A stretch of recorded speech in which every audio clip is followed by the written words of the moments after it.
Pour cette deuxième rencontre du Book Club le matin, il s'agit des rencontres que nous organisons en marge du salon de l'édition du livre ici même à Rabat. C'est notre troisième année consécutive qu'on organise ces rencontres ici. Bien évidemment, notre objectif, c'est toujours la promotion du livre, de la lecture et surtout les auteurs et les autrices marocaines. Alors, pour cette rencontre, on a le plaisir d'accueillir un grand ami, un grand écrivain, essayiste, chroniqueur, c'est Moustapha Kibirami, que nous avons eu déjà le plaisir d'accueillir à Paris à l'occasion du Festival du Livre, où le Maroc était à l'honneur, et on est très heureux aujourd'hui de pouvoir présenter ce livre très intéressant ici même à Rabat pour le public aussi marocain. Cette rencontre sera modérée par ma collègue et amie Fedwa Misk, journaliste, écrivaine au groupe Le Matin, à qui je cède tout de suite la parole. Merci beaucoup, cher Ali. Merci à vous tous d'être présents parmi nous et merci au Sofitel d'accueillir ces escales littéraires dans le cadre du salon du livre de Rabat. J'ai du mal à dire du livre de Rabat. Pour une Casablancaise, j'ai toujours une petite nostalgie, mais bon. Il est bien accueilli ici. Et on est ravis de nous produire et de constater que le livre se porte bien et que la littérature se porte bien à la capitale. Kibir, c'est un plaisir aussi de te présenter une seconde fois en si peu de temps. Ça m'est jamais arrivé en fait et c'est un exercice assez délicat parce que tu dois éviter de poser les mêmes questions.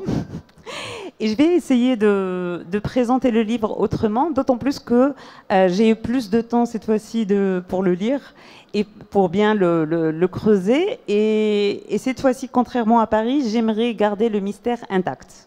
Donc je vais essayer de parler de cette histoire sans vraiment la divulguer, l'intrigue, parce qu'il s'agit d'une intrigue. Alors, le coiffeur aux mains rouges, c'est une traque vertigineuse. C'est l'histoire d'un homme qui est à la poursuite d'un autre homme qui lui-même débarque à Marseille à la recherche de quelqu'un ou de quelque chose. Et au cœur de cette histoire, il y a un traumatisme personnel, mais aussi un traumatisme générationnel. L'origine du drame se situe pendant la guerre d'Algérie, où un meurtre ignoble est commis par un membre de l'organisation Armée Secrète, qui est un groupuscule militaire qui voulait garder l'Algérie française.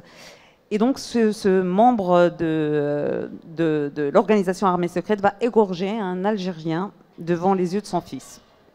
Et puis, plusieurs décennies, deux décennies plus tard, un jeune homme nommé Lakhdar va débarquer à Marseille, puis à Paris. Il va rencontrer le narrateur qui est très lié. Il est lié de près à cette histoire et à ce drame, qui est lui-même porteur d'un traumatisme en rapport avec cette histoire-là, et ainsi que d'autres personnages qu'on va découvrir petit à petit. Alors, au cœur de ce livre, il y a d'abord, comme tu le dis si bien, une guerre qui ne dit pas son nom, celle de la guerre d'Algérie. Quel souvenir, qu'est-ce que tu gardes de cette guerre comme souvenir et comme peut-être même traumatisme? Bonjour, bonsoir à vous tous. Merci de me faire l'amitié et l'honneur d'être présent ici aujourd'hui pour partager avec moi quelques réflexions, quelques éclaircissements sur ce roman que j'ai écrit. Parce que vous savez, quand on sort d'un roman, finalement, il y a encore des questions qui restent, comment dire, qui ne sont pas encore très claires, qui sont encore un peu sombres, qui ne sont pas encore, oui, tirées au net. Et donc, on va pouvoir aujourd'hui peut-être apporter, avec votre aide et puis celle de mon ami Fedwa, des éclaircissements pour ces choses. Parce que écrire, qu'est-ce que c'est écrire? Écrire, c'est apporter de la lumière à quelque chose. Mais est-ce qu'on apporte, quand on écrit le mot fin dans un texte, que ce soit un roman ou une pièce de théâtre ou un poème, etc., est-ce qu'on a fini par tout tirer au clair? J'en doute fort. C'est pour ça qu'on remet tout à chaque fois sur le métier de nouveau pour essayer d'aller plus loin. Parce qu'un écrivain, finalement, pardonnez-moi ce préambule, mais il est essentiel pour comprendre l'acte d'écrire, avant même d'en arriver à cette obsession ou cette quête obsessionnelle du narrateur, pour l'instant qui n'a pas de nom, on verra par la suite, qui cherche ce lakhdar, qui lui-même, ce lakhdar, cherche quelqu'un.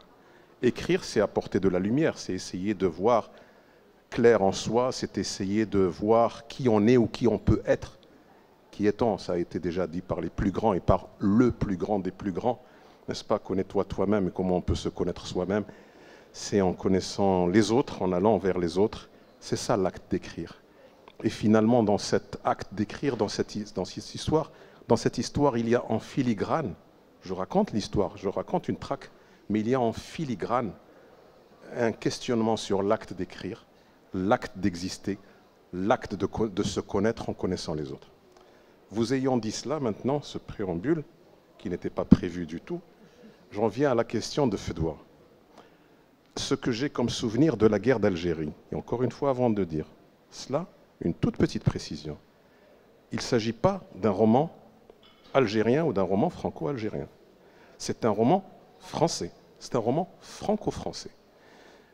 C'est essentiel que je dise, que je mette cela au clair. Il se passe en France une terrible affaire, une problématique identitaire qui pourrit la vie quotidienne de la France tout entière.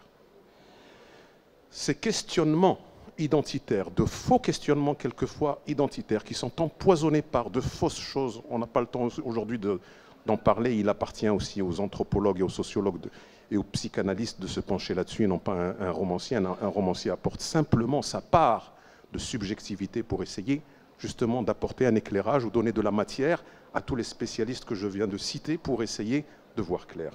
C'est un roman franco-français sur la problématique ou la fausse problématique identitaire, qui est pour une grande part issue de la guerre d'Algérie non soldée en France.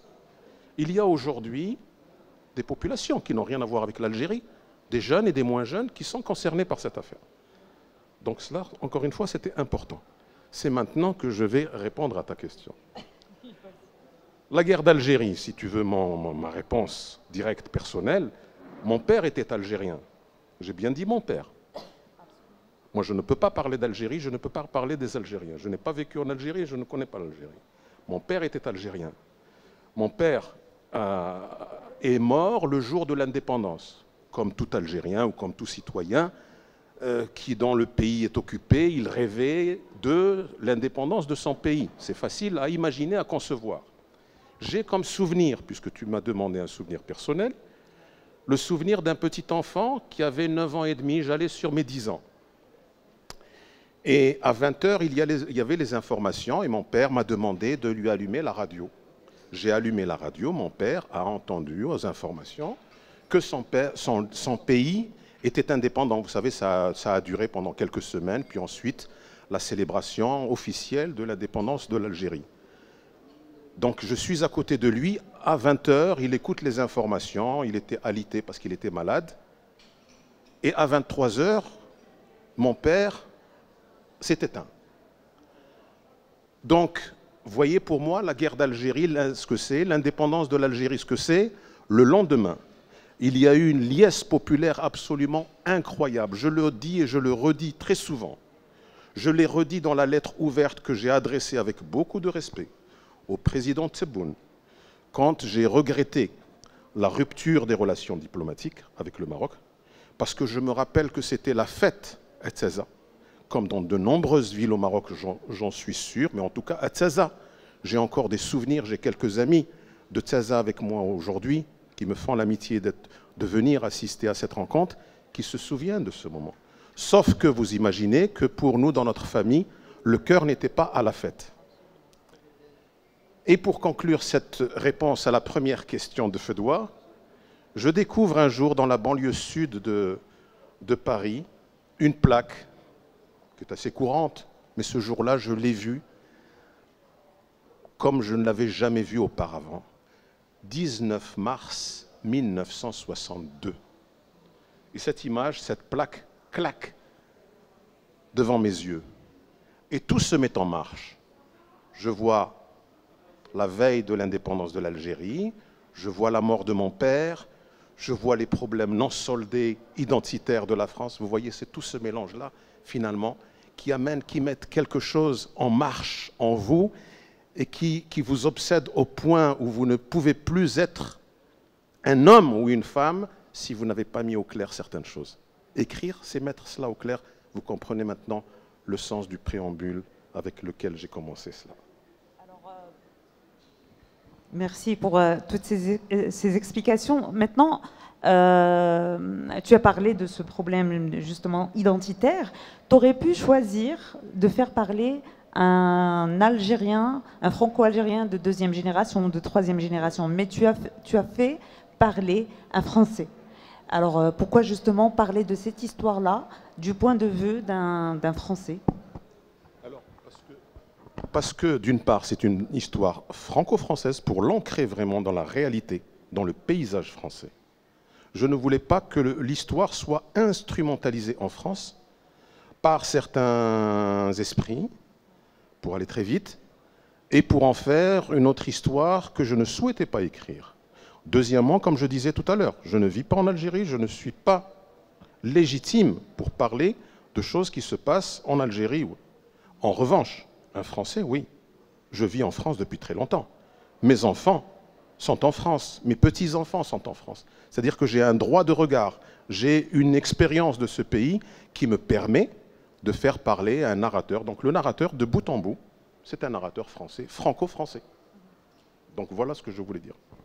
Alors, bien sûr, tu te sentais plus légitime à faire parler un Français qu'un Algérien, mais est-ce qu'il y avait aussi quelque chose à faire dire à la France? C'est-à-dire que le narrateur est porteur lui-même de traumatisme, puisque son père a été, il le traite de monstre, de bourreau, de quelqu'un qui a fait beaucoup de mal, et on comprend au fil de l'histoire pourquoi. Est-ce qu'il y avait aussi ce besoin de dire qu'il y a une culpabilité aujourd'hui française qui avait besoin d'être mise en évidence quelque part? Est-ce qu'elle existe vraiment, cette culpabilité? Très honnêtement, je ne sais pas s'il existe une culpabilité et je ne veux jeter de blâme sur personne. Ce qui m'importe, parce que je ne suis qu'un écrivain, je ne suis pas magistrat, je ne suis pas avocat. J'essaye d'accompagner des personnages jusqu'au bout, quels qu'ils soient. Quand j'écris par exemple Mardochée sur l'histoire de Charles de Foucault s'est livré à un travail absolument abject en ce qui me concerne. Mais je ne le dis jamais, il ne m'appartient pas de le juger. Il a permis aux généraux français de rentrer au Maroc. Parce que tout ce qu'il a fait, ce n'était pas une exploration touristique. Il est rentré au Maroc en 1885 et 1886 pour espionner le Maroc, pour ouvrir le Maroc à la pénétration française. Mais il ne m'appartient pas quand je suis en train d'écrire. Là, je vous donne la vie privée d'un citoyen. Mais quand je suis en train d'écrire, je m'interdis d'être un citoyen. J'essaye d'être ni magistrat, ni avocat. Je ne juge pas. Je ne juge pas Charles de Foucault et je ne juge pas Mardochée. Je les mets en situation pour permettre à mes lecteurs, lectrices, eux-mêmes de se faire une idée et eux-mêmes de tirer des conclusions. Donc là, c'est un petit peu de la même façon. J'essaye un peu de voir, sans jeter de blâme sur la France s'il y a culpabilité, j'essaye de donner suffisamment d'éléments au lecteur.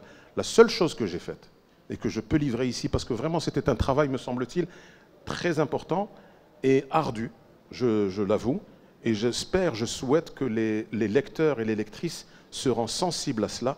J'ai essayé de découper mon roman de manière symétrique. Il y a d'un côté les bourreaux, de l'autre côté les victimes. Mais qui est victime et qui est bourreau? C'est là la difficulté. Ce n'est pas manichéen. La difficulté justement, c'est que le bourreau peut être victime, la victime peut être bourreau. On peut se permettre ça dans un roman. Je ne suis pas en train de parler avec vous de morale. Il ne faut surtout pas que le roman se mêle de morale.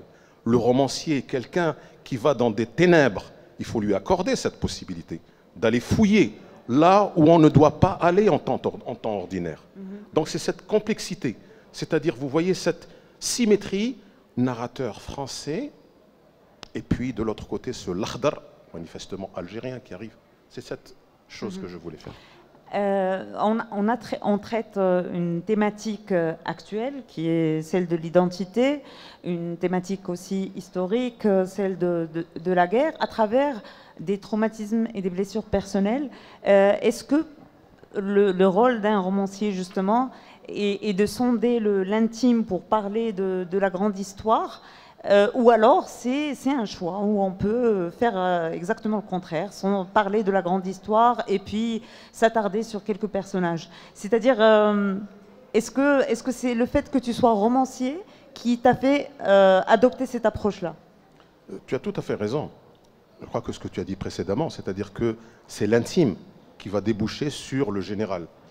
Je dis souvent aux jeunes et moins jeunes, quand je parle de littérature, je cite quelques exemples d'écrivains qui m'ont marqué, qui nous marquent tous, autant que nous sommes, écrivains ou simples lecteurs. Kafka.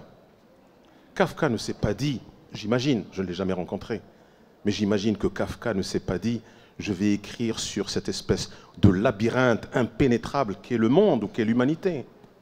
C'est sa sensibilité, ce dérangement dont je parlais tout à l'heure, qui a fait en sorte qu'il écrive pour donner de la lumière un peu à l'être intérieur qu'il était. Nous, en revanche, nous le lisons et nous voyons se déployer devant nos yeux la complexité de l'humaine condition qui est la nôtre. C'est-à-dire, autrement dit, on ne peut pas partir avec des idées, se dire, tiens, je vais écrire sur la complexité du monde. Vous serez à côté de la plaque. Ou alors, ce n'est pas le travail d'un romancier, c'est peut-être le travail d'un sociologue, d'un anthropologue et absolument. Tout ça. Mais l'approche fine et intime, oui, c'est le propre du romancier, du bon romancier. C'est le propre du romancier, bien évidemment. Faulkner, que fait Faulkner? Faulkner, à Oxford, dans le Mississippi, son petit village, il parle de son petit village. Je ne sais pas qui, donc je ne saurais pas à qui attribuer ce mot. Il dit que Faulkner creuse un petit trou qui a la grandeur d'un timbre. Il ne l'agrandit pas, il le creuse en profondeur à chaque fois, à chaque nouveau livre. C'est dire un petit peu l'importance de l'intime, l'importance de ce qui nous tient à cœur. Il parlait de Oxford, et puis voilà, on pourrait parler, quelqu'un pourrait d'autres, on pourrait parler un peu, j'allais dire de Tsaza, moi je parle de Tsaza tout le temps. Je ne sais pas, c'est toujours Tsaza qui est en face de mes yeux à chaque fois que j'imagine quelque chose. Donc voilà, l'intime est important. Dédicace aux amis qui sont venus de Tsaza pour oui, te voir. Alors, est-ce que c'est un roman aussi sur des blessures qui traversent les générations? Alors aujourd'hui, on sait très bien que on connaît la notion de blessure transgénérationnelle et d'épigénétique, comme quoi l'ADN peut garder des traces des traumatismes passés, même si on ne les a pas vécus. Est-ce que c'est un roman sur le transgénérationnel?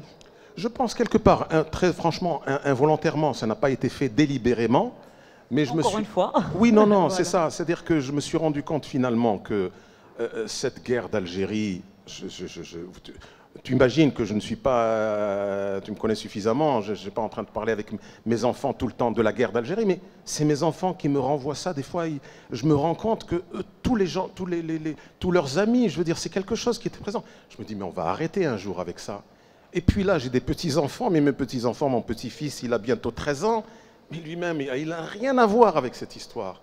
Et donc, c'est dire comment ces espèces de problèmes, je ne veux pas les appeler blessures ou culpabilité à dessein, parce que bon, ça va nous emmener vers des choses que je ne souhaite pas et auxquelles je n'adhère pas. Mais ces choses-là, cette chose-là, je vais dire, bon, il faut qu'on ait la paix. Enfin, la paix, c'est pas la paix entre deux pays, mais la paix de soi, la paix intérieure qui fasse que, je vais dire, voilà, sans oublier, il ne s'agit pas d'oublier, mais simplement de tourner la page pour avancer. Je dis d'ailleurs, dans un moment donné de ce roman, je dis, il faut être, c'est le sens de cette phrase, il faut être tous les hommes pour avancer. Il ne faut pas être un homme, parce qu'on dit l'homme, l'humanisme, un homme. Non, il faut être tous les hommes pour avancer. Qu'est-ce que ça veut dire? C'est essentiel pour moi et ça traverse tous mes livres, tous mes romans. Et quelques amis sont là qui m'ont fait l'amitié, quand ils ont écrit sur mes livres, de souligner cela. Il faut être tous les hommes pour avancer. Qu'est-ce que ça veut dire être tous les hommes? Être tous les hommes, c'est être vous et moi à la fois, vous qui avez un point de vue différent du mien et moi le mien. Si je ne suis pas capable d'entendre le point de vue adverse du mien, je ne pourrai pas avancer et vous ne pourrez pas avancer non plus.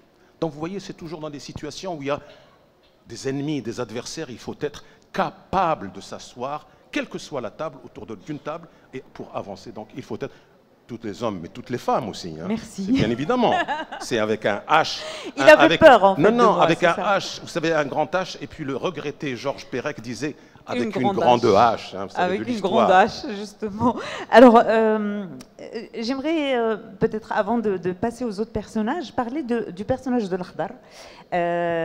Tu le dépeins comme quelqu'un qui porte un masque, qu'il maîtrise en fait, il maîtrise ses réactions, les moindres de ses expressions. Il est dans la maîtrise totale, mais en même temps, parfois, il perd cette rigidité d'apparence. C'est quelqu'un de sec et pourtant de charmant, et qui apprécie, qui est heureux quand il aide. Est-ce qu'il y a un l'Akhdar dans la tête de Kébir que tu as tout simplement décrit, ou alors c'est un personnage qui est né devant toi au fur et à mesure que tu écrivais?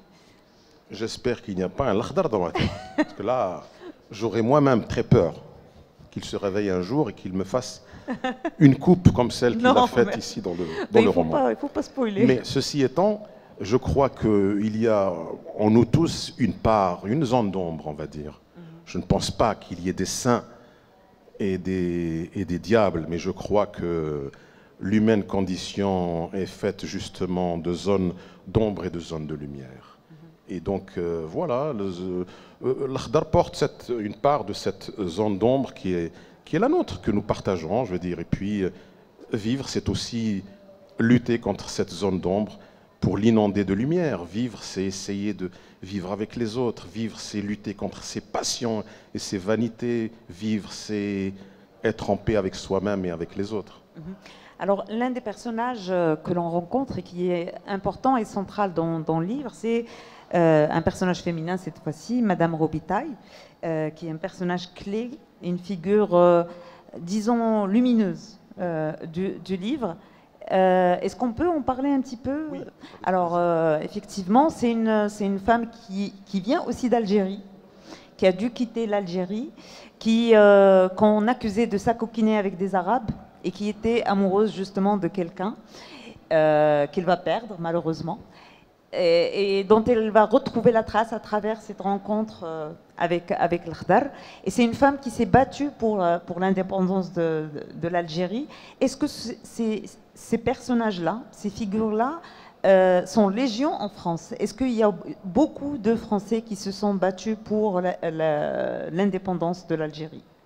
Oui, il y a eu beaucoup de Français qui se sont battus pour l'indépendance de l'Algérie. Il y a eu vraiment de nombreux Français, de nombreux Marocains. Je le dis dans Un génial imposteur, qui est sorti, on en parlait tout à l'heure, en 2014. Et il y a eu, je leur rends hommage parce qu'on les a connus. Tzaza, il y en a, voilà, et ils se sont battus. Et donc les Français, oui, il y en a beaucoup. Et des Français, il y a eu tous ceux qui ont pris les armes avec les Algériens pour se battre. Et puis même par la suite, après l'indépendance, il y a eu une période où il y avait beaucoup de Français qui, croyant que c'était le paradis, se rendaient en Algérie. Puis après, bon, ils se sont retrouvés malheureusement confrontés à leur désillusion. Ils ont vu que c'était complètement gâché, c'était quelque chose qui était complètement détourné de sa cible.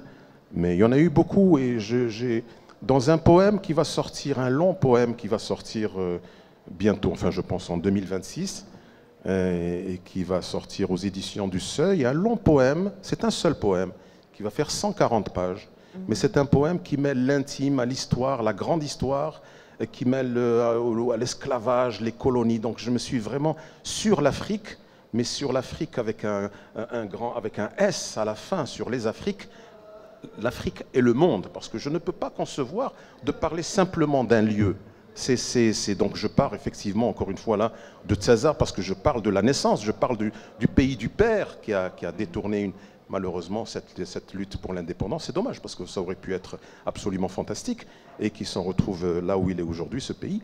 Mais voilà, ces gens, je rends hommage dans ce poème à des gens comme Odin, Maurice Odin, qui était un jeune mathématicien qui a été arrêté à l'âge de 24 ans. Vous vous rendez compte, un jeune agrégé de mathématiques comme d'autres, hein, qui avait pris les armes pour se battre aux côtés des Algériens. Il a été arrêté par l'armée française, disparu. C'est simplement Macron qui a fait la lumière sur cette affaire parce qu'il a vu les archives militaires, etc. On a découvert que c'était l'armée française qui l'avait fait disparaître, tuer, enfin... Bref, il y en a eu d'autres. Et puis le cas de Frantz Fanon, ce médecin, psychiatre, psychanalyste, qui a rejoint, qui était français, antillais, qui a rejoint la révolution algérienne et qui malheureusement a eu le sort qu'il a eu. Bon, ce ne sont pas les Algériens qui l'ont tué parce qu'il est mort de maladie, mais c'est un gâchis parce que c'est quelqu'un qui avait apporté de très très belles choses à l'Algérie, mais il n'a pas été respecté en tant que tel par la suite. Il y a eu d'autres. Yveton, qui a été carrément guillotiné. Yveton avait 27 ans, un jeune Français pareil. Donc il y en a eu plein. Et d'autres sont restés heureusement en vie, mais c'est pas glorieux. Et il y a beaucoup d'anonymes aussi qui, oui, comme bien sûr. Madame Robitaille, oui. se sont battus et qui, voilà, quoi, qui sont C'est partis dans le silence, dans l'anonymat. Dans l'anonymat et comment on appelle ça, la colonne, là, cette perte, hein, colonne perte et profit, c'est ça? Mais ça oui. profite à qui, on se demande. Oui, voilà, c'est des gens qui ont été écrasés par l'histoire avec une grande H dont on parlait tout à l'heure. Et puis nous avons le personnage aussi, tout aussi important, Monsieur Dubon-Repère, que tu présentes comme une sorte de saint, repenti après un passé très très noir. Est-ce que ce genre de rédemption est vraiment possible? Parce qu'on passe vraiment du bourreau primaire au saint, qui lutte justement pour les droits des migrants et qui a un discours humaniste incroyable. Est-ce que dans la vraie vie, ce genre de rédemption est possible?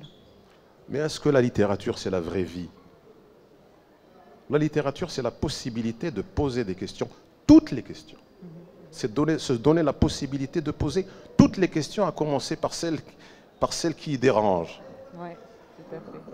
Bientôt, les Tsazi seront en surnombre ici. Hein, donc, voilà, c'est quelque chose qui... oui. La rédemption? La rédemption... En fait, je pose la question tout en pensant, de toute façon, c'est aussi le rôle d'un écrivain, oui. d'un romancier, que de lancer cet espoir-là, même si ça n'existe pas dans la vraie vie, en l'écrivant, peut-être que ça va ce serait prophétique. Non, très honnêtement, pour être très franc avec toi, ce n'est pas du tout pour que ce soit prophétique ou que ça se réalise ou espérer que ça se réalise. Non, c'est me donner les possibilités. Tu sais, c'est comme une équation. C'est-à-dire que le roman, c'est quoi finalement? C'est une espèce de toile dans laquelle on essaye de mettre toutes les combinaisons possibles et imaginables, essayer de voir ce qui est du domaine du possible, même ne serait-ce qu'à l'état cérébral, c'est-à-dire pas forcément dans la vie. Le romancier n'est pas... Je vais dire quelque chose qui va vous faire bondir. Le romancier ne se sent pas concerné par le quotidien qui se passe devant lui, sous ses yeux. Et pourtant, c'est important. Je dis simplement qu'il y a une autre dimension. Il veut donner une autre dimension à ce qu'il écrit. Un romancier a des ambitions. Peut-être n'y arrive-t-il pas et peut-être qu'en le lisant, vous allez dire « Mais qui c'est ce type? Qu'est-ce qu'il se croit ?» Vous avez le droit, vous êtes lecteur et lectrice et vous avez votre point de vue est légitime. Mais le romancier que je suis essaye de croire, il croit profondément que ce qu'il fait ou ce qu'il veut faire, que la littérature a un rôle essentiel de poser des questions absolument primordiales, vraiment du premier ordre, et donc qui n'ont pas forcément trait à la vie quotidienne ou à ce qui se fait de bassement matériel devant lui. Et il leur assigne ce rôle-là, mais il lui assigne ce rôle-là à la littérature, mais y arrive-t-il? Après ça, c'est encore une autre question. Mais justement, le pardon est-il toujours possible? Ça, je le crois, profondément. Ça, c'est ancré en moi. Mais est-ce l'optimiste de Kébir Ami ou est-ce, parce qu'il y a des auteurs qui sont très pessimistes, est-ce juste de l'optimisme ou y a-t-il quelque chose d'un peu plus rationnel? Moi, je suis un peu comme Gramsci, vous savez, tu sais, je suis optimiste pour la finalité, mais je suis pessimiste dans chaque jour, dans l'événement. Je me réveille avec un voile pessimiste, mais terrible. Mais je crois C'est pour ça que je ne mets pas fin à mes jours, parce que je crois en quelque chose de fantastique qui va advenir, qui advient à chaque fois. Chaque jour, chaque aube nouvelle apporte quelque chose de formidable. Donc je ne suis pas un optimiste béat qui croit comme... Non, pas du tout, loin de là. Mais je crois avec beaucoup de difficultés que les choses vont se faire. Maintenant, le romancier qui fait croire à des choses, voilà, toutes faites, qui apportent des solutions de bonheur, ce romancier est un propagandiste, c'est un charlatan. La littérature n'a jamais été... Vous savez, maintenant, il y a une littérature en vogue, on peut le dire. Oui. C'est la littérature feel good. Oui. Mais qui cartonne. Moi, je n'ai aucun pouvoir. Qui cartonne, malheureusement. Oui. Moi, je n'ai pas à l'interdire, ce n'est pas mon rôle, et puis il ne faut pas l'interdire, puisque on n'est pas... Mais il faut s'en défier quand vous avez la possibilité. Il m'est arrivé de la lire pour savoir ce que c'est, ce qu'elle vaut. Mais cette littérature est en train de faire un ravage, mais affreux, jusqu'à il y a 5-6 ans. Ça ne fait pas 10 ans. Ah oui. Je mesure mes propos. Jusqu'à il y a 5 et 6 ans, les grandes maisons d'édition, je parle pour la France, pays que je connais, les maisons d'édition françaises refusaient de les publier. Oui. Mais elles ont vu le manque à gagner que cela représentait. Je vous donne un exemple, sans citer la romancière, parce que je ne veux pas lui faire de la publicité. Son roman s'est vendu à 10 millions d'exemplaires. Oui, ben, je pense que je vois. Je vois qui c'est, le traduit en 35 langues, fait un film. Non, mais c'est complètement fou, je veux dire. Oui. Maintenant, je reviens à l'idée du pardon, parce que c'était très important ce que tu m'as dit pour le pardon. Moi, je crois profondément au pardon. Le pardon, j'élève qui je peux, mes enfants, mes petits-enfants, dans l'idée de pardon. Mais quelle que soit la situation. Mais est-il toujours possible? Et est-il... parce que des fois, on nous demande de pardonner et ça prend les tons d'une injonction. Et des fois, c'est difficile. C'est-à-dire, est-ce que c'est toujours possible? Et si oui, est-ce qu'il y a un mode d'emploi? Comment on pardonne? Non, moi je et suis... à partir de quel moment, comment on commence par pardonner? Un roman... Ça aussi, c'est une question que pourrait se poser un romancier aussi. Un romancier n'a pas de mode d'emploi. Pour apporter des solutions, pour pardonner, pour vivre heureux, pour vivre bien en couple. Non. On va faire appel à la dame aux 10 millions d'exemplaires. Un romancier, oui, c'est ça. Un romancier doit être un homme ou une femme inquiet ou inquiète. C'est essentiel. J'ai bien dit tout à l'heure que j'étais optimiste quant à la finalité, mais pessimiste chaque jour que Dieu fait. Parce que le monde doit nous inquiéter. Celui qui se réveille serein et tranquille, il faut s'en méfier. Le matin, quand on se réveille inquiet avec le désir de transformer le monde pour qu'il soit optimiste, à l'image de ce que nous souhaiterions pour les autres et pour nous. Mais le pardon, je reviens encore une fois au pardon, parce que c'est quand même essentiel. On ne nous élève pas toujours dans l'idée de pardon. Ben non. Moi, je crois profondément au pardon. Profondément au pardon. Je suis toujours, comment dire, dérangé par l'idée de rancune ou de rancœur. C'est difficile. Je ne dis pas que c'est facile. C'est difficile. Et il faut se battre, mais c'est un combat, encore une fois, très noble, de se battre contre ces pulsions intérieures qui nous font désirer le mal pour celui ou celle qui nous a fait du mal. Donc le pardon est essentiel, même s'il est difficile à atteindre. Et puis le pardon, c'est un cheminement. Alors que la vengeance, elle peut être immédiate. Elle est dans l'immédiateté, elle est dans la passion. C'est-à-dire que finalement, le pardon est un effort, alors que la vengeance est un acte beaucoup plus rapide, beaucoup plus, soi-disant, libérateur. Enfin. Soi-disant. Soi-disant, parce que je fais partie des gens qui pensent que la vengeance n'est jamais réparatrice. Oui. Je ne sais pas ce que tu penses de cette vengeance, parce qu'on a un livre plein de vengeance. Oui, et d'ailleurs, tu as vu, on ne va pas dire la fin pour ne pas déflorer l'histoire, mais on se pose une question, ça se termine sur une question. C'est ça, sur une question qui est absolument très, très importante. Alors, on va passer à autre chose. Là, on a parlé de guerre d'Algérie, mais en fait, on traverse aussi toutes les histoires coloniales. Comment tu as essayé de travailler cette question coloniale et sur ces traumatismes-là à travers une histoire, mais pour parler du colonialisme partout dans le monde? Est-ce que tu avais cette idée en tête, en parlant d'Algérie, que tu vas parler des autres pays colonisés? Non, très honnêtement, j'ai découvert ça quand il y a eu quelques analyses, je crois que j'en ai partagé une avec toi, de quelques journalistes qui ont bien vu ça, et j'étais très très heureux. Parce que chez moi, c'était un petit peu flou, ce qui est tout à fait normal, parce que je parlais de choses qui n'étaient pas très très claires, et justement, écrire m'a permis de voir clair dans cette affaire-là. Et de voir que ça avait été partagé par à la fois des critiques professionnels dont c'est le métier, ça m'a touché, et puis nous avons ici la personne d'un lecteur, un fin lecteur, d'une très grande modestie, humilité, mais absolument brillant, qui a fait d'ailleurs une remarquable communication à Jdida, je pense. C'est ça, c'est Majid. Oui.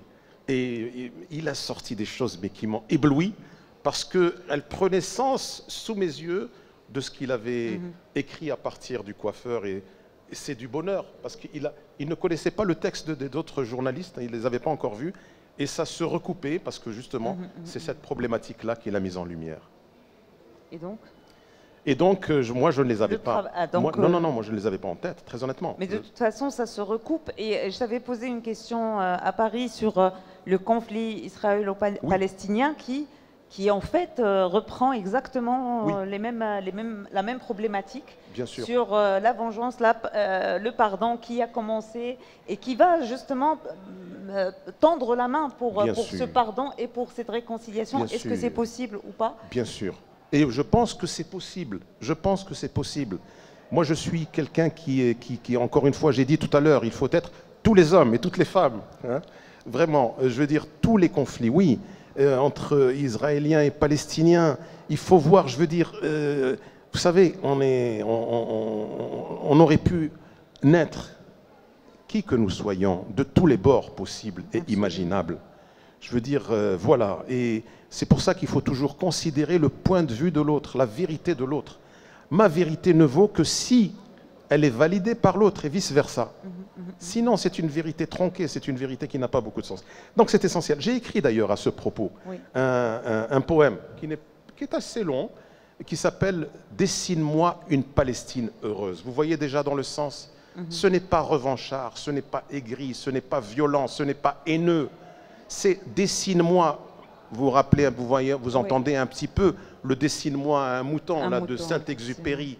Je veux dire, si je me rappelle les premiers vers, c'était quelque chose comme « Dessine-moi une Palestine heureuse avec des enfants qui courent derrière un ballon et qui ne sont pas toujours d'accord avec nous, mais qui ne cherchent pas à décrocher les étoiles. » Vous voyez, des choses comme ça.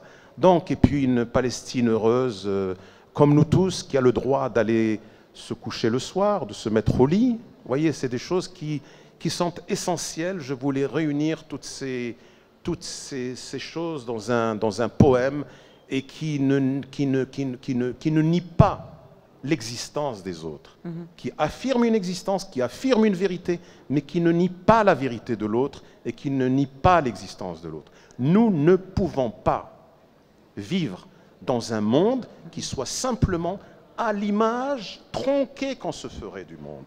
Le monde est complexe, le monde est fait de vérités diverses et variées. Il faut l'accepter, il faut l'enseigner, il faut initier petits et plus grands à cette chose-là. Le monde ne peut être monde qu'avec des vérités complexes, des vérités qui ne nous siègent pas toujours. Ah oui.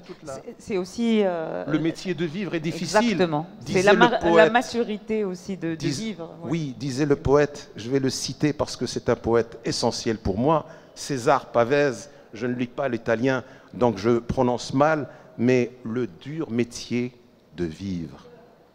Par contre, Pavese, paix à son âme, n'a pas tenu dans ce monde, parce qu'un jour, il a mis fin à ses jours. Mais c'est un grand, grand poète. Alors, on va le lire. J'ai une dernière question avant d'ouvrir le débat dans la salle. Écrire un roman est toujours une entreprise artistique.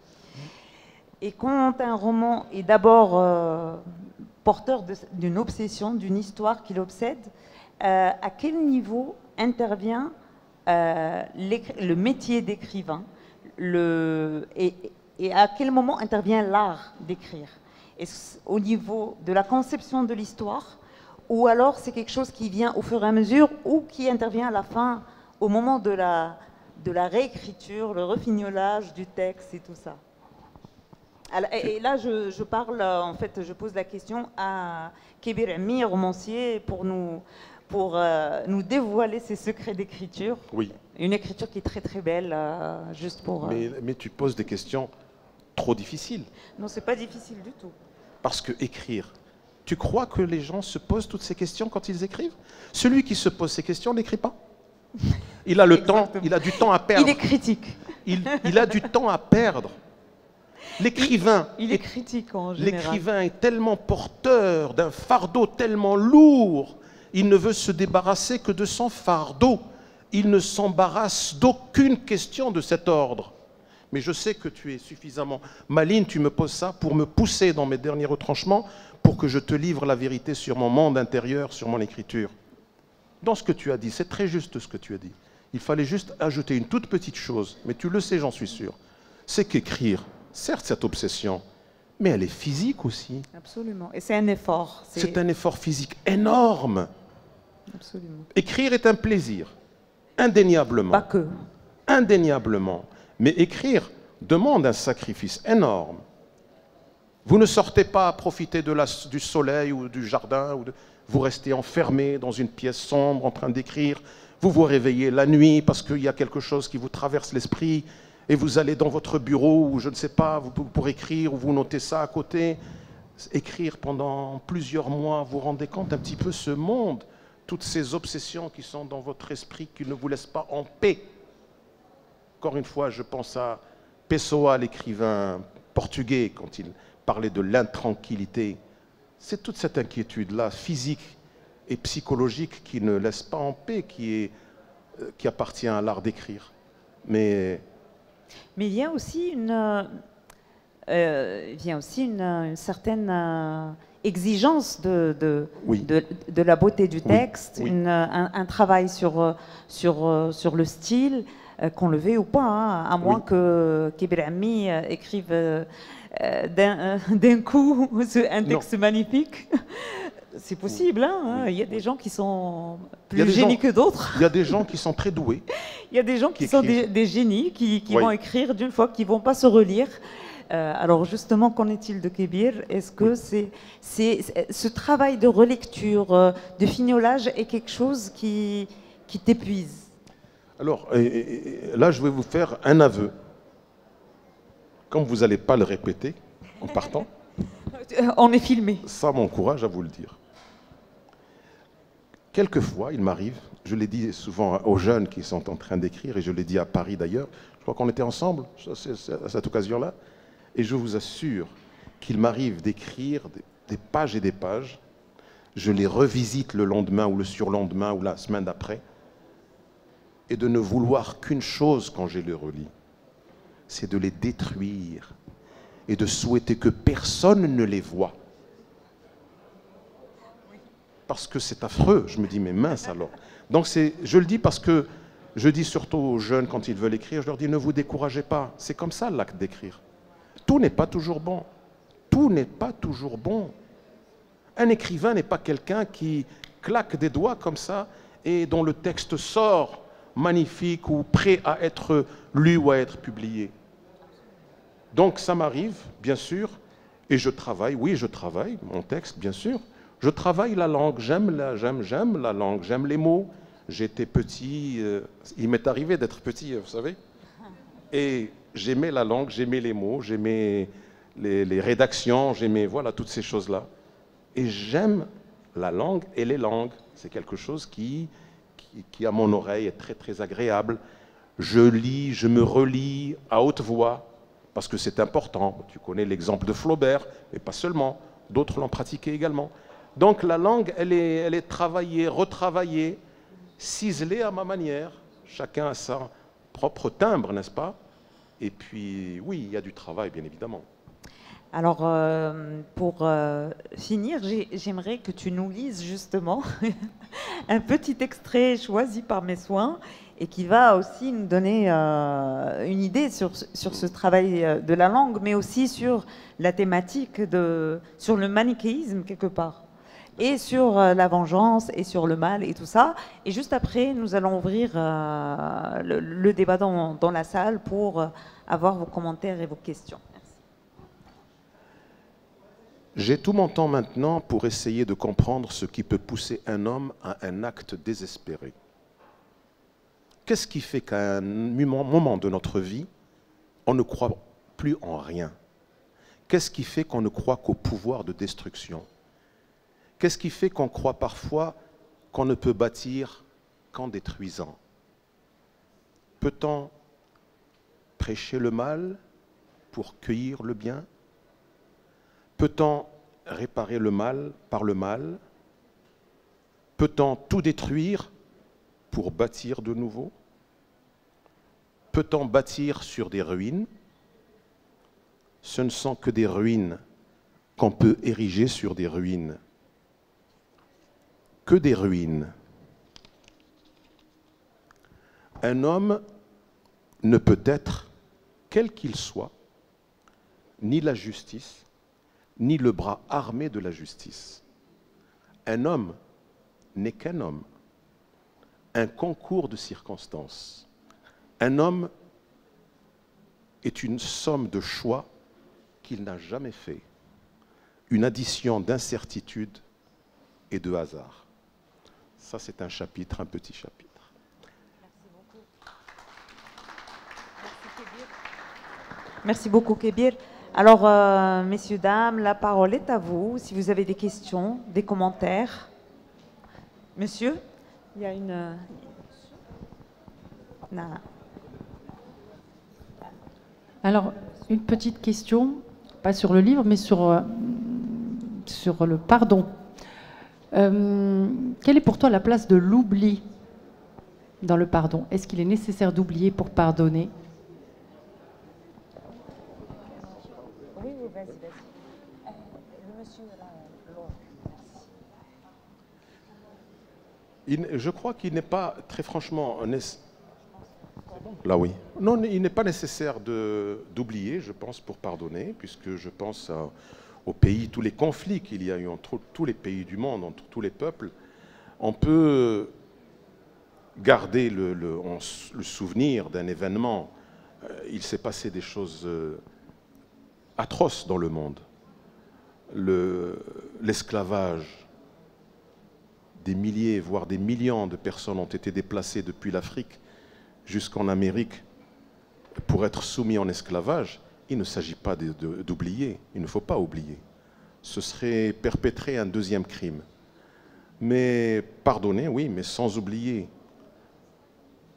L'atroce Shoah qui a vu que des Juifs, des millions de Juifs ont péri, il s'agit de ne pas oublier. Il faut, je pense, pardonner, mais ne pas oublier. Dans les colonies, ce qui s'est passé en Algérie, au Congo. Au Congo, il s'est passé des choses, pas seulement.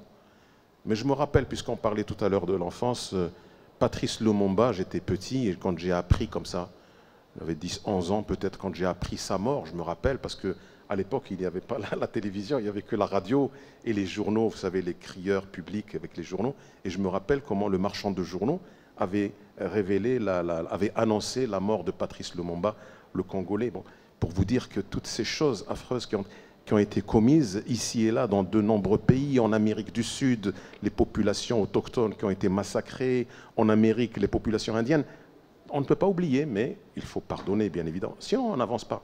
Donc moi, ce qui m'obsède, c'est cette idée de ce désir d'avancer, mais sans oublier.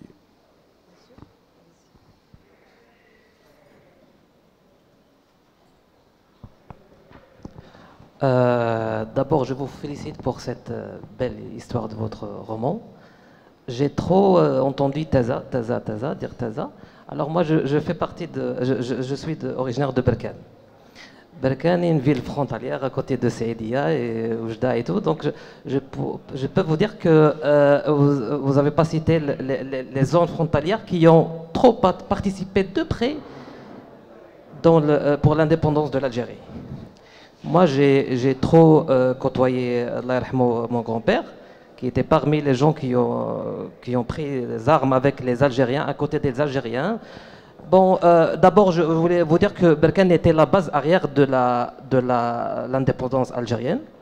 Vous dites qu'il y a l'équipe de Oujda qui comprend Bouteflika et Ben Bella et tout. Ils étaient à Berkane, dans une ferme. Ils ont appris à porter les armes là-bas. Donc, tout est écrit, tout est marqué dans l'histoire de l'indépendance algérienne. Alors, nous, les habitants de la frontière algérienne, maroco-algérienne, on se considère comme, c'est-à-dire très proche de l'Algérie, des Algériens, parce que nos familles ont partagé le territoire entre eux. Maintenant, on a des familles à l'Algérie, les Algériens ont des familles. On vivait ensemble avant la fermeture, malheureusement, la fermeture des frontières et ce conflit qui arrive maintenant. On se considère toujours des frères, mais sortant de ce contexte politique, il reste politique. Donc, j'ai trop aimé votre histoire qui parle de cette période qui était un peu difficile pour le peuple algérien devant la colonisation française et tout ce qui s'est arrivé à cette période.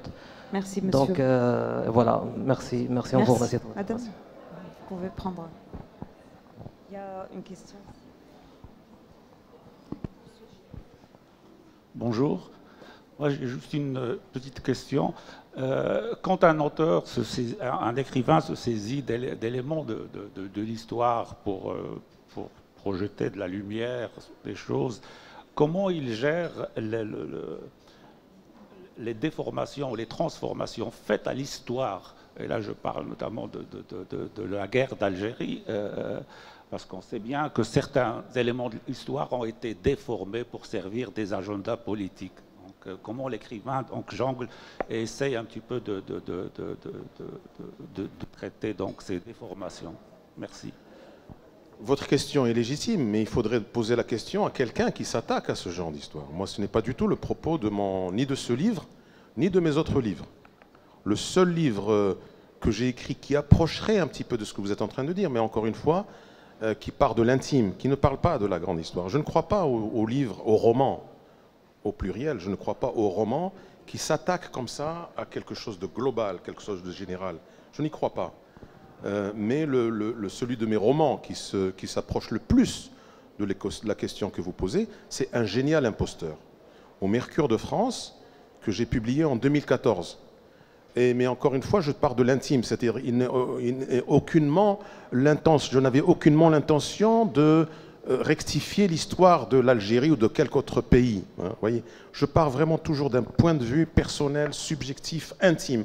Je crois que c'est ça le travail d'un romancier.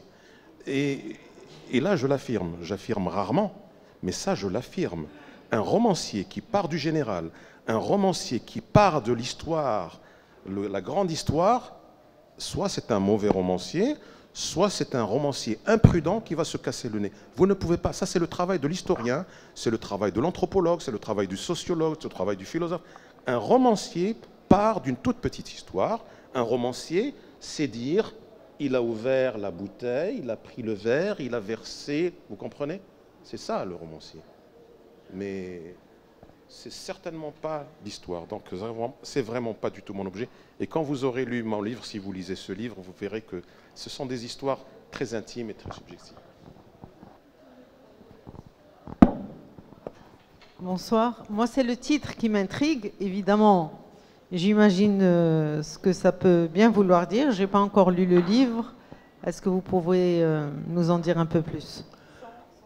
Alors, la seule chose que je peux vous dire, c'est de ne pas confier votre coiffure à ce coiffeur. Si vous voulez une belle coiffure, n'allez pas dans ce salon de coiffure. Ça, c'est quand même un conseil qui vaut son pesant d'or, parce que vous seriez vraiment imprudente si vous disiez, tiens, il y a une jolie couverture, ce livre, le titre sonne bien, le coiffeur aux mains rouges. Ah, ça, je pense qu'il faut s'en méfier. Donc, vous voyez, effectivement, on entre dans un territoire, et comme disait tout à l'heure Fedwa, tout a l'air d'être... ça, j'ai joué avec ça, parce que c'est ça le roman. J'ai joué avec des choses tranquilles, sereines, musique paisible, un lieu où on se reçoit, on se fait des sourires, on discute, les gens sentent ont des liens très amicaux entre eux, etc. Mais le monstre ou la bête est en train de se préparer dans cette sérénité, dans cette apparence de sérénité. Et c'est là où le roman prend sa force de tragédie. Et il y a aussi un mystère de bout en bout, c'est-à-dire que le mystère reste intact jusqu'à la fin, parce qu'on se fait une idée assez rapidement, mais Kébir ne veut pas éclairer tous les pans de l'histoire, et donc il va garder l'intrigue jusqu'à la fin. Et ça aussi, c'est une question que je voulais te poser. Est-ce que c'était un effort à faire ou c'est venu naturellement à toi de garder le mystère jusqu'à la fin, ou alors il fallait que tu fasses attention pour ne pas dévoiler certaines choses dès le départ? Alors ça, c'est une chose que j'avais déjà présente à l'esprit depuis très longtemps. Parce que le roman c'est écrit dans ma tête, hein, c'est comme ça. Oui. Quand je me mets à écrire, c'est que le roman est déjà prêt dans ma tête. Et tout le travail par la suite, c'est essayer de le mettre sur papier, de mettre de manière claire, ciselée, comme on disait tout à l'heure. Mais il avait déjà pris pratiquement toute sa forme. Et je savais qui était qui depuis très longtemps. C'était dans ma tête. Et il fallait que la fin soit, soit très claire et qu'elle puisse porter en elle cette force tragique, hein, qu'on trouve à la fin. Ça, oui, ça c'était quelque chose qui était voulu depuis longtemps. Oui. Oui. Oui, je voulais. Merci beaucoup. Enfin, on ne se lasse pas de t'écouter. Et on ne se lasse pas pour ceux qui vont lire le roman. Ils verront qu'ils auront envie de le relire une deuxième, une troisième, une quatrième fois. Mais le micro, s'il te plaît, comme ça. Oui. C'est bon comme ça? Si, c'est bon, très bien. Non, je disais qu'on ne se lasse pas de t'écouter et on ne se lassera pas de lire le roman parce que vraisemblablement, il y a une visée thérapeutique, enfin cathartique de la littérature pour peut-être border les traumatismes et les blessures de l'histoire. Et la guerre d'Algérie, évidemment, occupe dans ce chapitre une place de ce qu'il y a de plus tragique, qui irrigue encore aujourd'hui dans le réel et l'actuel. Alors, deux petites choses. Sur l'énigme ou le secret à partir duquel écrivent les écrivains, je partageais avec toi ça hier et je trouve intéressant de l'évoquer. C'est que, en fait, Derrida disait qu'il ne sait pas à partir de quelle blessure et de quelle énigme il écrit et qu'il le dise, ça ne change rien. Ce qui, effectivement, vraiment dit quelque chose de la question la plus intime, en fait. Ce que Driss Xique s'appelle dans une interview avec toi la géographie intime de Kébir. Et c'est là-dedans qu'on se balade, en fait. Et deuxième chose, c'était à propos de ce que tu disais tout à l'heure de le recours à l'ADN ou l'épigénétique pour éclairer la question des transmissions. Moi, je pense qu'il n'y a pas besoin, et je pense pas terriblement vraiment passionnante comme piste. Néanmoins, je pense que le vrai vecteur de la transmission de la mémoire, c'est la langue. Et c'est la langue, comme la littérature, en fait usage. C'est parce que c'est là où il y a le creuset des émotions, des affects, des traumas. Et en dire quelque chose permet peut-être de rendre justement quelque chose contre l'oubli, pas pour l'oubli, justement contre l'oubli. Mais c'est ce qu'on appelle, les psychanalystes appellent ça une élaboration psychique. Il y a quelque chose qui ne fait plus drame. Je finis avec quelque chose que vous évoquez aussi un peu enfin, c'est ce que ça m'a évoqué. Souvent, on prête à Khatib Yassine la fameuse formule le français, un butin de guerre. Bon, c'est une formule à peu près, enfin, pas tout à fait sûre. Mais par contre, il y en a une que j'aime beaucoup. C'est qu'il dit la guerre d'Algérie, quelle faute de français. Voilà, merci. Merci Majid pour ton éclaircissement et naturellement tu connais mon travail, j'allais dire sur le bout des doigts, et tu en fais la lecture psychanalytique mais très sensible en tout cas. C'est quelqu'un, je suis très très honoré par la lecture que Majid est devenu un très grand ami. Il apporte une attention toute particulière à mon travail. Et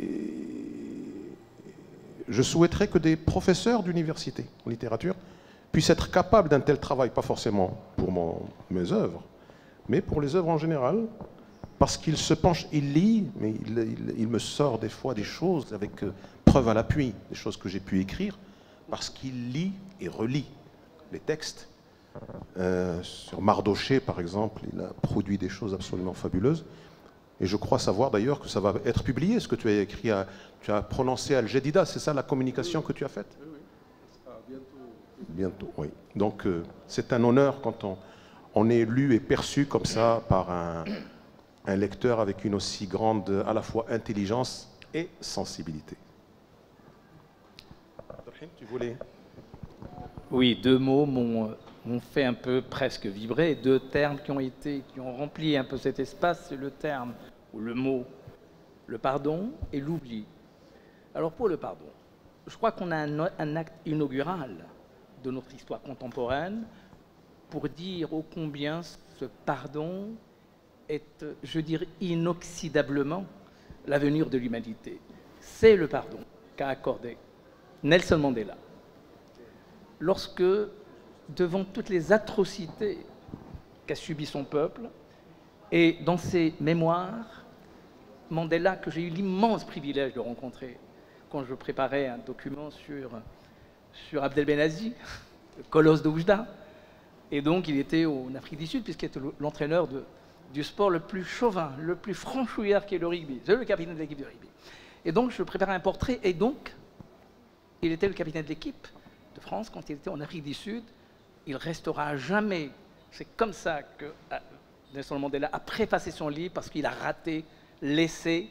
Il restait 3 secondes et la France allait remporter la Coupe du Monde. Eh bien non, il ne l'a pas remporté.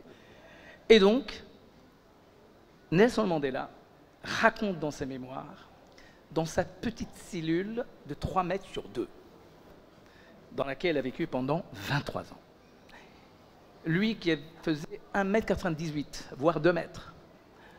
La cellule était éclairée par une toute petite fenêtre sans rien, et cette fenêtre lui permettait d'entendre et de regarder les prisonniers dans la cour jouer au foot. Il avait un petit tabouret sur lequel il montait pour regarder le match de foot, etc. Lorsque le directeur de la prison l'avait apprise, il lui a retiré ce tabouret. C'est la plus cruelle des souffrances qu'il a subies, dit-il, et pourtant, c'est lui qui va donc être l'artisan de la plus belle manière de pardonner, qui ne veut pas dire oublier. La question de l'oubli. Je pense qu'il y a quelqu'un qui pourrait nous répondre à cette question de l'oubli. Pourquoi il y a de l'oubli? C'est les magistrats. Les magistrats vous diront, on ne peut pas juger une affaire éternellement. Il faut faire ce qu'on appelle la prescription. La prescription n'est pas l'amnésie. La prescription, c'est de permettre à la vie de continuer et de ne pas commencer à juger des affaires qui datent depuis 150 000 ans. C'est cruel pour les victimes, mais c'est l'histoire qui doit continuer. Donc, oublier, c'est de permettre à la vie de continuer, mais sans jamais tomber dans l'oubli du crime, c'est-à-dire pas d'amnésie. Alors, ces deux mots, effectivement, résonnent comme une... Alors, Nelson Mandela et le magistrat, si j'ose dire, c'est peut-être, hein, mon cher Kibir, le titre d'un futur roman.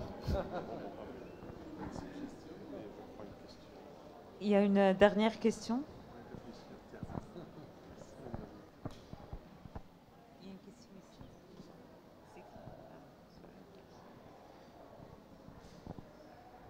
Alors, moi, j'aurais voulu savoir s'il y a déjà eu des retours des lecteurs français, et notamment de lecteurs français d'un certain âge qui auraient... j'aurais voulu savoir quel est quel est l'impact de ce livre dans justement le pardon, l'oubli, la résolution pour que les petits-enfants et les futurs enfants oublient ou pardonnent? Alors pour les retours, il y a eu essentiellement jusqu'à présent des retours français. Ici dans la presse marocaine, il n'y a pas encore beaucoup de choses. J'espère que M. Ali Alaoui, qui m'a accueilli au Book Club à Paris et puis de nouveau ici, je pense que ça va permettre à des journalistes. Et puis il y a eu Nadia Paquereau à Médien qui m'a interrogé, c'était un impact. Maintenant, directement, les retours sur le pardon, sur l'oubli, etc. En France, oui, non, moi je pensais que c'était les retours pour la presse, mais les retours, il y en a eu quelques-uns. Et franchement, jusqu'à présent, c'était des retours plutôt qui allaient dans le sens un petit peu du roman, de ce que porte comme charge ce roman. Ceci étant, j'ai en prévision une tournée dans certaines bibliothèques, certaines librairies en France, dans la France profonde quelquefois, des fois dans les Hautes-Alpes, dans un petit village notamment, des Hautes-Alpes, mais ailleurs aussi, à Dunkerque. Je vais voir ce que ça va être vraiment quand ce n'est pas en prise avec le public des grandes villes, ce que ça va être comme retour. Oui, il y avait une. Allez-y. Ah, pardon. Bonsoir. Bonsoir. Alors, il y a l'oubli et le pardon. Je trouve que je peux mettre l'oubli et le pardon dans un triangle. Il y a le romancier, il y a le pardon, il y a l'oubli. Et à l'intérieur de ce triangle, il y a l'endurci des peuples, des individus, et à quel point l'individu est capable d'oublier, de pardonner. L'exemple de Nelson Mandela, l'exemple des magistrats ou la magistrat, juge. Dernièrement, j'ai vu une vidéo d'un détenu politique marocain, Mohamed Serifi, qui vient d'écrire un livre sur la prison, sur l'endurci. Et justement, on lui a posé une question sur le pardon. Est-ce qu'un détenu politique qui a passé 15 ans en prison, qui est sorti, est-ce que, on dit la vie continue, est-ce que vraiment il pourrait pardonner? Moi, je dis non. Et non, et non. On ne peut pas pardonner. Merci. Qui veut vous répondre? Alors, qu'est-ce que vous pensez, monsieur Kibir? Écoutez, moi je suis romancier, j'écris des histoires. Lisez mon roman et puis on en parle après. Et vous verrez si la réponse que j'apporte à cela. Vous voyez, je ne suis pas un donneur. Non, je vous ai dit ce que je pensais si vous étiez là. Dans la subjectivité, si, là. Donc ça. vous pensez que non, lui pense que oui. Et puis voilà, on n'est pas obligé de se mettre d'accord. Une toute petite chose, madame. Non, une toute petite chose. Vous n'étiez peut-être pas. Oui, non, elle respecte. Ce que je veux dire, madame. J'ai rien dit. Ce que je veux dire, madame, c'est que c'est une question parce que j'avais apporté une réponse à cette question tout à l'heure quand vous n'étiez pas là. Vous arrivez, bon, c'est très bien. Ah, d'accord. Okay. Donc vous avez entendu ma réponse. Ce que je veux dire, madame, simplement, ce que je veux dire, c'est que vous avez un avis là-dessus, et c'est très bien. Et moi, je ne suis pas... J'ai un avis, comme je disais tout à l'heure, quand je suis aussi un citoyen, un homme privé. Mais ceci étant, je ne suis pas un donneur de leçons. Je ne vais pas commencer à dire, oui, il faut pardonner, ou il faut oublier, ou ne pas pardonner, ne pas oublier. Oui, c'est tout simplement. Voilà. Alors. Parfait. Donc, voilà.